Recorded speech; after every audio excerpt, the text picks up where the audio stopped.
மனிதன் நாகரீகம் எனும் குடிலில் ஏறி வசிக்கத் தொடங்கும் முன் ஒலிகள் அரை கூவல்களாய் வடிவம் பெற துவங்கிய காலம் தொட்டு கல் தோன்றி மண் தோன்றா காலத்தில் முன் தோன்றிய மூத்த மொழி நம் அன்னை தமிழ் மொழி.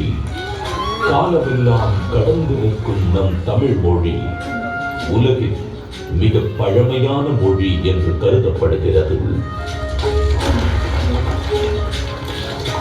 மொழிகளுக்கெல்லாம் தாய்மொழியாக திகழ்ந்து தமிழரின் வரலாறு, வாழ்வியல், அறம், மாண்பு மற்றும் கலாச்சாரத்தின் அடையாளமாக விளிர்ந்து வரும் அன்னை தமிழ் மொழியின் தொன்மையில் அதன் பண்பாடு, இலக்கியம், சிற்பக்கலை, ஓவியக்கலை, கட்டிடக்கலை மற்றும் கல்வெட்டுகளில் காண முடிகிறது.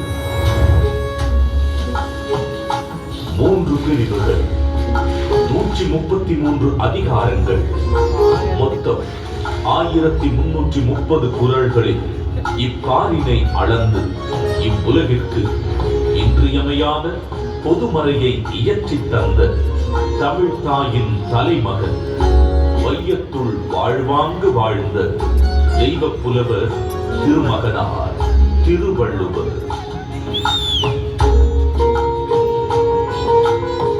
ஐயன் வள்ளுவரின் பிறந்த வருடம் தமிழக அரசால் கிமு 31 என்று வழங்கப்படுகின்றது. சென்னையின் மயிலாப்பூரில் வாழ்ந்ததாக கருதப்படும் இவர் காவிரி பாக்கத்தை ஒட்டி வாழ்ந்து வந்த மார்க்செயின் என்பவரது மகள் வாசுகியை மணமுடித்தார் என்றும் கூறப்படும்.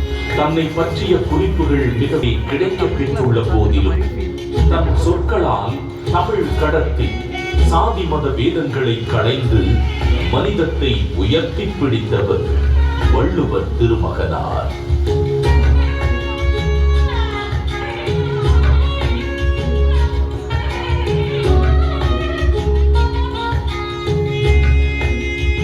சுமார் 2000 ஆண்டுகள் பழமையான சங்க இலக்கியத்தில் 11 கீழ் கணக்கு நூல்களில் ஒன்றான திருக்குறளை தமிழ் மொழியின் தலை சிறந்த நீதி நூல்களில் ஒன்றென கூறலாம்.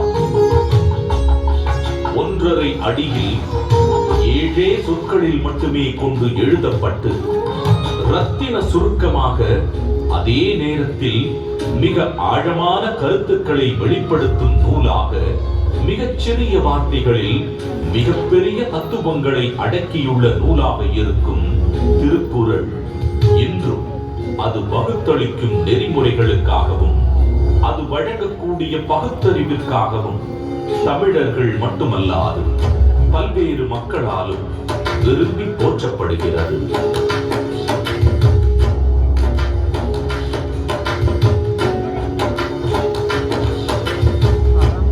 அறம், பொருள், இன்பம் என்று 3 பிரிவுகளாக அமைய பெற்றுள்ள திருக்குறளில் முதல் பகுதியான அறம் எனும் பிரிவு மனித ஒழுக்கத்திற்கு அடிப்படையான மெய்யியல் மற்றும் தத்துவார்த்த கோட்பாடுகள் நிறைந்துள்ளன. உதாரணத்திற்கு, காலத்தினார் செய்த நன்றி சிறிதெனினும் ஞாலத்தின் மானப் பெரிது எனும் குறள் ஒருவர் செய்யும் உதவி மிகச் சிறியதாக இருந்தாலும் அதை தக்க காலத்தில் செய்தால் அது இவ்வுலகை விட பெரியது என்று கூறுவதன் மூலம் நட்பின் மேன்மையையும் உதவி செய்வதன் முக்கியத்துவத்தையும் எடுத்துரைக்கிறது.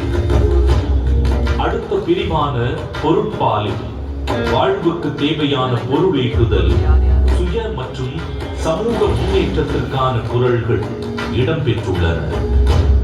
உதாரணத்திற்கு, கற்க கசடர கற்பவை கற்றபின் நிற்க அதற்கு தக எனும் குரலில் கல்வியின் முக்கியத்துவம், கல்லாமையின் தீங்கு, பொருள் கூர்ந்து கற்றல், அதன் பின் அறவழி நடத்தல் போன்ற எக்காலத்திற்கும் பயன் பெறும் கூறுகள் இடம்பெற்றுள்ளன.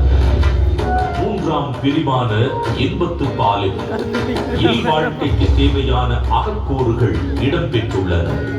உதாரணத்திற்கு, உடம்பொடு உயிரிடை எண்ணமற்றன, மடந்தையொடு எம்மிடை நட்பு எனும் குரல் உடலும் உயிரும் பிரியாமல் ஒன்றாக இருப்பது போல இல்லற வாழ்க்கையில் இருப்போர் ஒன்றாக இருத்தல் வேண்டும் என்ற பொருளுடன் காதலின் சிறப்பையும் இல்வாழ்வின் மேன்மையையும் உணர்த்துகிறது.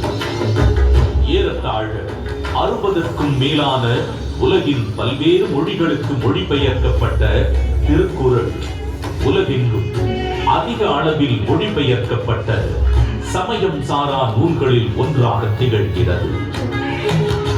திருக்குறளின் இலக்கிய வடிவமும் பொருளடக்கமும் அதன் செம்மொழி தன்மையை வெளிப்படுத்துவதுடன் உலக இலக்கியத்தின் ஒரு மாபெரும் ஆவணமாகவும் விளங்கி தமிழின் தொன்மையையும் தமிழர்களின் பெருமையையும் இப்புவியெல்லாம் கொண்டு சேர்த்துள்ளது.